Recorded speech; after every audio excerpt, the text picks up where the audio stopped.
Hello friends, இந்த வீடியோவில் என்ன பார்க்க போகிறோன்னாக்கா, இந்தியன் அணியோடைய கேப்டனாக வந்து உலகக்கோப்பையை வழிநடத்த போது யார் என்ற கேள்வி இப்போ மிக அதிக அளவில் வந்திருக்கு. இதுக்கான காரணம் என்னன்னாக்கா, விராட் கோலியை பொறுத்த வரைக்கும் ஆர்சிபி அணியில் வந்து கேப்டனாக இருந்து 6 போட்டிகளை தோல்வி அடைஞ்சிட்டாரு. இதனால வந்து இவர் கேப்டன்ஷிப் வந்து வேணான்னு சொல்லிட்டு சோஷியல் மீடியாவில் பல கருத்துக்கள் எடுத்து வைக்கிறாங்க. இந்த நேரத்தில் வந்து பார்த்தீங்கன்னாக்கா, இந்தியன் அணியோட தேர்வுக்குழு தலைவராக இருக்க எம்.எஸ். பிரசாந்த் அவர்கள் வந்து அவருடைய வந்து வாய் திறந்திருக்காரு. அவர் வந்து யார் வந்து உலகக்கோப்பை அணிக்கு கேப்டனாக இருக்கணும்ன்றதையும் அழுத்தமாக சொல்லியிருக்காரு. அவர் என்ன பேசியிருக்காருனாக்கா, எப்பவுமே ஐபிஎல் தொடர்லேருந்து நாங்கள் எந்த ஒரு வீரரையும் செலக்ட் பண்ண போறது கிடையாது. ஏன்னாக்கா 50 ஓவருக்கும் 20 ஓவருக்கும் வித்தியாசம் இருக்கும். அதுவும் டொமஸ்டிக்கும் அது இல்லாம இன்டர்நேஷனலுக்கும் தனித்தனி வித்தியாசம் இருக்கும்.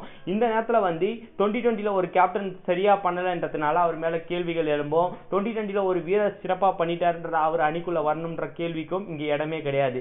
ஏன்னா ஒரு நாள் போட்டின்றது ஒரு மிகப்பெரிய ஒரு தொடர். அதுவும் இல்லாம உலகக்கோப்பை தொடர் வந்து அது வந்து மிக அனுபவமான தொடர். அது மட்டும் இல்லாமல் வந்து இது வந்து இங்கிலாந்துல நடக்க போகுது. இது மாதிரி பல விஷயங்கள் இதுல நோட் பண்ண வேண்டிய விஷயங்களா இருக்கு. கண்டிப்பா வந்து ஐபிஎல் வச்சு டீமை வந்து நாங்க செலக்ட் பண்ண போறது கிடையாது. கண்டிப்பா வந்து இந்தியன் அணியோட கேப்டனா விராட் கோலி தான் இருப்பாருன்ற மாதிரி கண்டிப்பா அழுத்தமா சொல்லியிருக்காரு. எங்களை பொறுத்த வரைக்கும் இப்ப 4ஆம் இடத்துக்கு மட்டும்தான் கேள்வி எழும்பி இருக்கு. அந்த இடத்துக்கு மட்டும்தான் வீரர்களை வந்து ஆஃப்டான வீரர்களை பார்த்துட்டு இருக்கோம். கண்டிப்பா கூடிய விரைவிலே வந்து அணி அறிவிப்போம்ன்ற மாதிரி சொல்லியிருக்காரு. இதுல வந்து ஒரு கொஸ்டினுக்கு மட்டும் ஆன்சர் நல்லாவே தெரிஞ்சிருக்கு.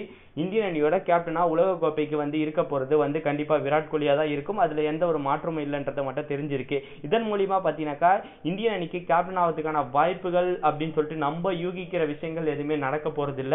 கண்டிப்பா விராட் கோலியும் ஒரு நல்ல கேப்டன் தான். அவருடைய தலைமையில வந்து இந்தியன் அணி வந்து மிக சிறப்பா இந்த முறை உலக கோப்பையை வெல்றதுக்கான வாய்ப்புகளும் அதிகமா இருக்கு. எனக்கு அங்க தல டோனியும் அதுக்கப்புறமா கூடவே ரோஹித் சர்மாவும் இருக்காங்க. யார் கேப்டனா இருக்கிறாங்கன்றது முக்கியம் இல்ல, வேர்ல்டு கப் வாங்கணும்ன்றதுதான் நம்மளுக்கு முக்கியம். உங்களை பொறுத்த வரைக்கும் எம்.எஸ். பிரசாந்தோடைய இந்த ஒரு தகவலை நீங்க எப்படி பாக்குறீங்க? அதை மறக்காம கீழே இருக்க கமெண்ட் பாக்ஸ்ல கமெண்ட் பண்ணுங்க.